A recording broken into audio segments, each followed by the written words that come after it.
यही वाला जो अभी करवाया मैंने, ये ट्राइसेप का है, समझ आ गई। और इसकी आइसोमेट्रिक भी ऐसी होगी बाइसेप के लिए। बाइसेप के अब बाइसेप मसल के फंक्शन कौन कौन से हैं? एल्बो फ्लेक्शन और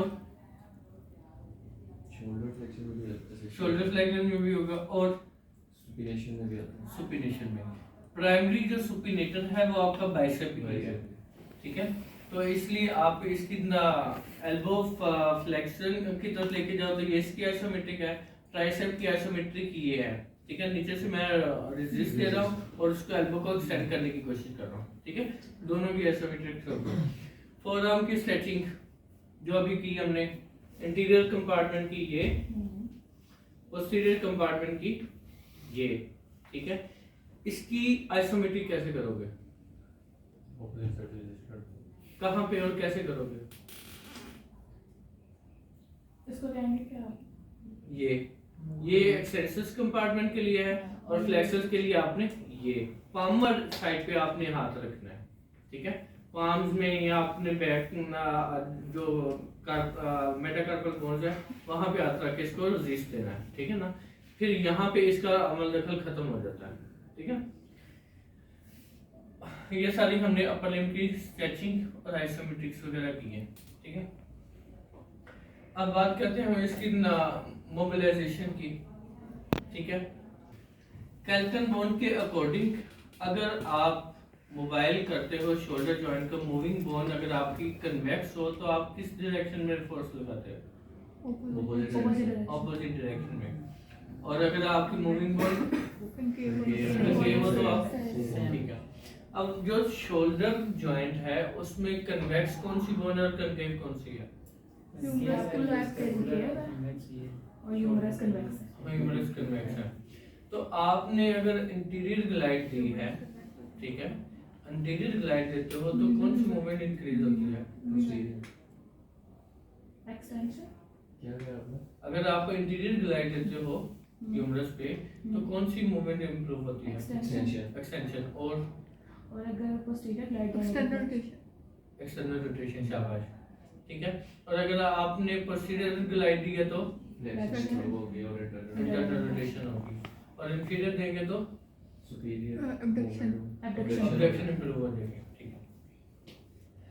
अब यहाँ पे बेसिकली कोच नहीं है, ठीक है। तो मैं ये अगर फ्री करूँगा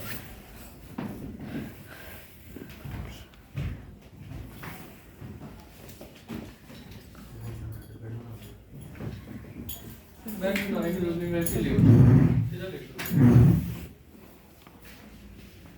सर, उसको कर देना अकॉर्डिंगली एडजस्ट करनी होती है, नहीं तो जो टेबल लेयर्स वगैरह में पड़े हुए हैं वो ऑटोमेटिकली थोड़े से ऊंचे हैं, ठीक है ना। हम क्या करते हैं, इंटीरियर आपने शोल्डर को किसी टॉवल के साथ कॉर्डरोल के साथ स्टेबल कर लिया, स्कैपुला बोन को, नॉट शोल्डर, ठीक है। आपने क्या, पेशेंट ने क्या करना है कि पेशेंट क्या करे, थेरेपिस्ट की थाई को वो बेसिकली यहाँ से ग्रैस्प करता है, ठीक है। यहाँ से ग्रैस्प कर लेगा, उसका थेरेपिस्ट क्या करेगा, जस्ट रोटेट करेगा, ठीक है। जस्ट रोटेट करेगा, ट्रैक्शन आ गई, ट्रैक्शन आने के बाद थेरेपिस्ट एल्बो पे ऐसे ग्रैस्प करेगा और साथ ही इसको डाउनवर्ड मोबाइल कर देगा, ठीक है ना। ये चीज समझ आ गई। इसी तरीके से जो आपका प्रोन लाइन में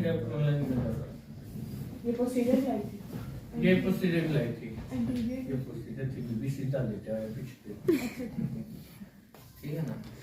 ये अब इसमें क्या होगा, इसमें भी थेरेपिस्ट क्या करेगा, वो बेसिकली यहाँ से ग्रैस्प करता है, ठीक है ना। जब हाइट ऊंची होती है तो वो ग्रैस्प जो पॉइंट होता है वो थाई पे आता है, ठीक है। अब अभी भी मेरी जो टांगों की पोजीशन है वो सांस में है, तब भी जाके मैं इसको रोटेट करूंगा, रोटेट करने से वो ट्रैक्शन आ जाती है। जैसे ही मैंने रोटेट किया, ट्रैक्शन आ गई, तो साथ ही मैंने इसको इंटीरियरली ग्लाइड दे दी, समझ आ गई, ठीक है। इंटीरियर ग्लाइड देने से आपके जो मूवमेंट मैंने आपको पहले बता दिया। इंफीरियर ग्लाइड हम बैठ के भी दे सकते हैं, बैठ के बता दूंगा। इंफीरियर ग्लाइड इसी तरीके से यही पोजीशन होगी पीरियडली। अगर किसी बच्चे ने 9th सेमेस्टर के बच्चे ने किसी ने भी यहाँ से अंदर वाली साइड पे आकर इस तरफ मुंह करके नीचे डाउनवर्ड किया ना, तो वो गलत हो गया, समझ आ गई? बच्चे करेंगे। यहाँ पे भी पोजीशन ये, मैं जैसे ही इसको ग्रैब करते हुए रोटेट करूंगा अपनी बॉडी को, साथ ही ट्रैक्शन आ जाती है, ट्रैक्शन देने के साथ ही आप उसे डाउनवर्ड ग्लाइड दे दोगे, ठीक है ना। तो ये चीज आपकी इंफीरियर ग्लाइड है जो कि अबडक्शन को इम्प्रूव करने के लिए है। इसकी डायरेक्शन कैसे होगी? ये यही पोजीशन है मेरा तरीका का। मैं जो करता हूँ, मैं अपनी एल्बो को फिक्स रखता हूँ, ठीक है, और सिर्फ अपनी बॉडी को रोटेट करता हूँ, ठीक है। ये देखना, ये बॉडी को जस्ट रोटेट किया, ट्रैक्शन आ गई और साथ ही मैंने उसको डाउनवर्ड ग्लाइड दे दी, ठीक है। स्पाइन लैग में ये बड़ा आसान होता है। उसमें क्या होता है कि मैं दोनों एल्बोज को अपनी बॉडी के साथ फिक्स कर देता हूँ। फिक्स करने के साथ ही जैसे मैं करूँगा ना, तो मुझे सिर्फ ऐसे स्पाइन लाइन में डाउनवर्ड देने के लिए मैं सिर्फ जैसे रोटेट करूँगा तो ये बाजू ऐसे मूव करते हैं, ये डाउनवर्ड प्रेस कर देगा, ये इसके साथ ट्रैक्शन आ जाती है, तो ये बड़ा इजीली हो जाता है। यहाँ तक क्लियर है? कोई कंफ्यूजन तो नहीं है किसी को?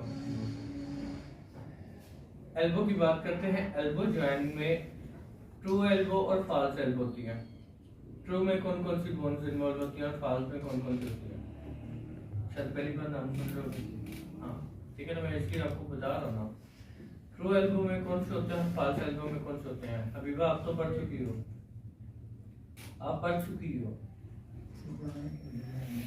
इनको तो मैंने पढ़ाया हुआ है ना, शिजात को भी पढ़ाया हुआ है। ट्रू एल्बो में कौन सी होती है, फॉल्स एल्बो में कौन सी होती है? नहीं सर, नहीं पढ़ाया। सर अगर अल्ना नहीं पढ़ाया?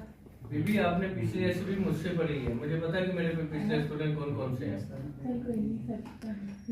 ट्रू एल्बो में, हाँ अगर अल्ना और ह्यूमरस, शाबाश। ट्रू एल्बो में क्यों, कैसे? सर वो डायरेक्ट डायरेक्ट कांटेक्ट करती हैं।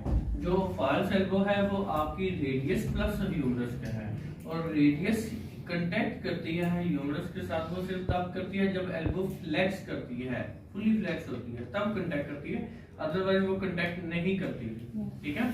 उसके दरमियान में एक स्पेस होती है और डिस्क पड़ी होती है, इसलिए इसको फॉल्स एल्बो कंसीडर करते हैं। इसमें एल्बो जॉइंट का कोई रोल नहीं होता। जो इसका रेडियस का रोल होता है वो बेसिकली सुपिनेशन और प्रोनेशन में होता है। समझ आ गई? अब रेडियल्स का जो हेड है वो पाल्पेट करना है आप लोगों ने,